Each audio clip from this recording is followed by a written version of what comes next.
Mohandas Karamchand Gandhi was born in the small town of Porbandar on the west coast of India on 2nd October 1869.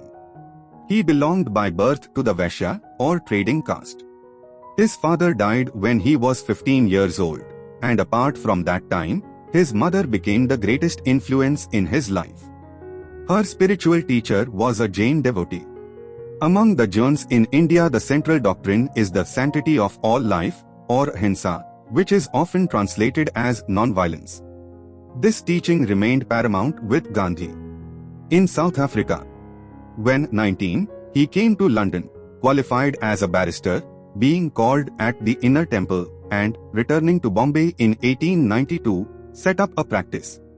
In 1896, he went to the Transvaal to help a client in a legal suit. That visit changed the whole course of his life. Seeing the social and political disabilities of his fellow countrymen in South Africa, he decided to stay and help them, and soon he had become their political leader and advisor. Meanwhile, a religious conflict was taking place within him. He read Tolstoy and corresponded with him. The result was an experiment in the simple communal life conducted by a small band of enthusiasts whom he had gathered together. He became an ascetic of the most rigorous type, setting great store by fasting and every form of self-denial.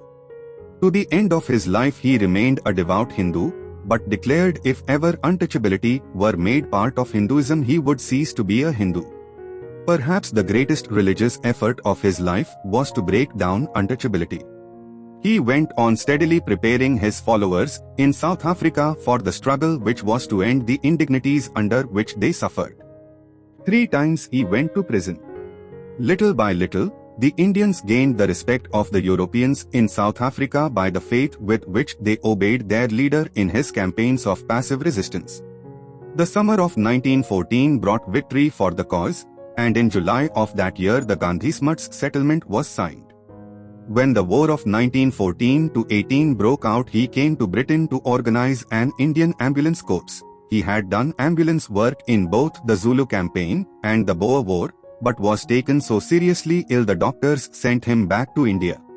He founded a religious retreat on Tolstoyan lines near Ahmedabad.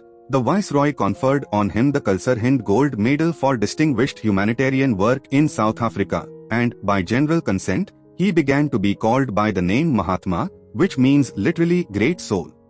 Non-cooperation.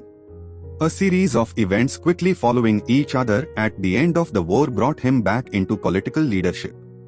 The first was the passing of the Rowlatt Act, the second the tragedy of the Punjab and Amritsar, the third was what was regarded in India as the betrayal of the Indian Muslims by the Treaty of Sevres.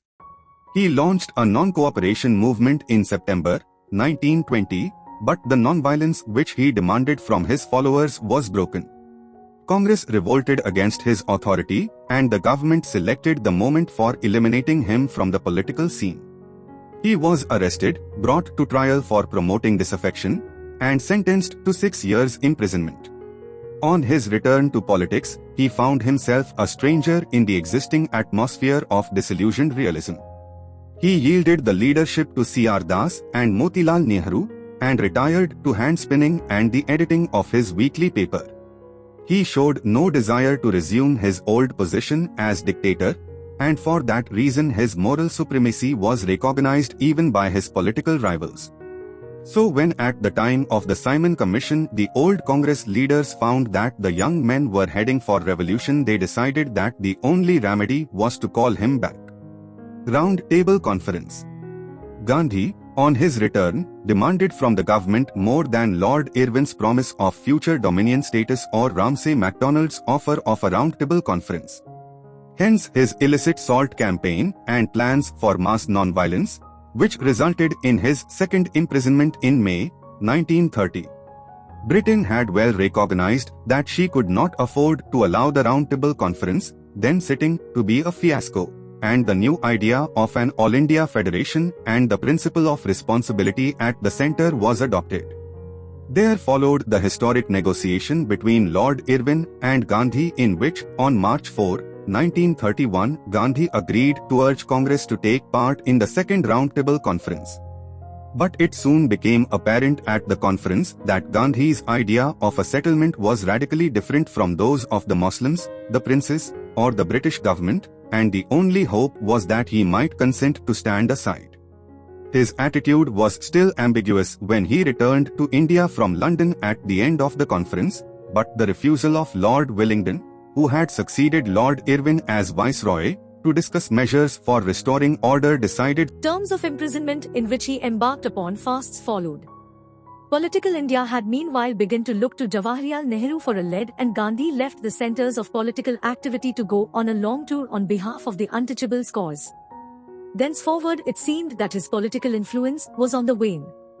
But Congress had to meet the situation created by the government's determination to give India a new constitution. The realists maintained that civil disobedience had failed, and that Congress must try the policy of capturing the legislatures. Gandhi declared in favour of this, endeavouring at the same time to avoid driving revolutionaries and idealists out of the Congress camp. All his old prestige and popularity returned, and he achieved astonishing successes. On his own authority in April 1934, he called off the civil disobedience campaign, and thus made it possible for the Indian government again to recognize the Congress as a legal and constitutional organization. At the same time, he gave public approval the drift towards parliamentarianism, and, finally, in October, he succeeded in remodeling the constitution of Congress and directing its activities on more promising lines, creating on one side an organization for the development of village life and industries, and on the other a parliamentary board designed to organize electioneering and to control the action of Congress members in the legislatures. Attitude to war. When war broke out in 1939, he was still the most influential man in India, and the mass of Hindus looked to him for leadership. His attitude during the war years was difficult to define. He could not be described as having opposed the basic cause for which Great Britain stood: popular government, the rights of the individual man, national independence. Yet he could not bring himself to support the British in war. For one thing, he would never compromise over pacifism. War, for whatever cause, was in his view a bad thing.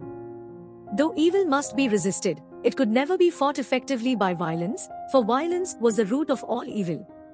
Resistance to Germany and Japan must therefore be by the same means of non-violence which he had himself used in India against the British. But Gandhi was not content with withholding support for the British war effort. The war cut across his own struggle with the British for Indian independence. He could not help using the war in order to aid what he conceived to be India's cause. If in doing so he increased the chances of a German or Japanese victory, which would in the long run have been fatal for Indian independence itself, that was an incidental effect of his actions and was never his intention.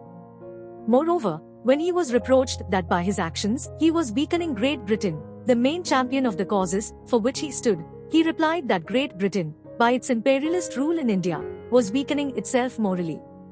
If this rule was liquidated, Great Britain's moral stature would grow. In opposing Great Britain, he was really working for its welfare. At times he seemed maddeningly incapable of realizing that, as the world then stood, a morally purified Great Britain would have been of little use to the cause of righteousness if it was also militarily weakened. The Cripps Mission. The crisis in the wartime relations between Mr. Gandhi and the British government came during the Cripps Mission in the spring of 1942. Sir Stafford Cripps took with him proposals for establishing in India immediately after the war dominion status of full self-government, with the right to declare independence, the minimum provision being made to render the scheme acceptable to Muslims. During the war, the ultimate control of India's war effort, and all that implied, was to rest with the British government, Indian politicians being invited to form the government of India, subject only to that ultimate control. These proposals were rejected by the Congress Working Committee with Gandhi's approval and, it seems, chiefly at his instigation. The crucial issue was immediate independence, on which Congress insisted. The manner in which British control was to be withdrawn and a provisional government substituted was set out along with the threat of mass civil disobedience, under Gandhi's direction in a remarkable resolution of the Congress Working Committee which formally summoned the British government to act on Gandhi's formula. Leave India to God or anarchy. The Indian government retaliated by publishing the original draft of a resolution drawn up by Gandhi for the Congress Working Committee on 27 April, which showed that he expected India to use her independence to negotiate for peace with Japan. The effect on opinion was such that Gandhi felt impelled to explain away much that appeared on the face of the draft before the resolution of 14th July came before the All India Congress Committee at Bombay in August. A few hours after the resolution had been carried, he was interned, as he must have expected to be. The last phase. His interment ended in April 1945. He was then 76, and though his hold over the country was unshaken, he allowed the leadership in policies to pass increasingly into the hands of Mr. Patel and Mr. Nehru. After the election of the Labour government, Great Britain made absolutely clear that it would lay down its power in India, and the principal question was whether it should transfer power to a unitary India or to two separate governments of Hindu and Muslim India. Mr. Gandhi was known to believe that the division of India would be a calamity. At one time in the negotiations between Congress and the British, he seemed to acquiesce in division as the price of freedom, but later he reverted to unqualified opposition. Opinion in the Congress Working Committee was, however, for division as the only solution, and Mr. Gandhi therefore stood aside and left the decision to the younger men, believing that they were taking a disastrous course, but believing too that the leadership must now be in their hands. His last few months he spent in continuous and not unsuccessful attempts to restore peace in one area after another as communal hostility flared up into massacre and calamity after the withdrawal of the British power. With a number of disciples, he made a progress through the disturbed parts of Bengal, awing the excited masses into peace by the prestige of his name and his asceticism. His reply to a renewal of violence in Calcutta in September was a complete fast from everything but water. After 3 days, peace was restored and his fast was broken. Again early this month he met communal disturbances in Delhi with another fast of 5 days, which had great moral effect and led to solemn assurances of consideration for the Muslim minority. Less than a fortnight later he was to meet his death while engaged in religious observances. Thus at the end of his career he appeared more than ever before in his life a being strayed out of the Middle Ages. And these last few months of his life, a kind of coda, may have touched the Indian imagination more creatively than any previous actions and have larger consequences.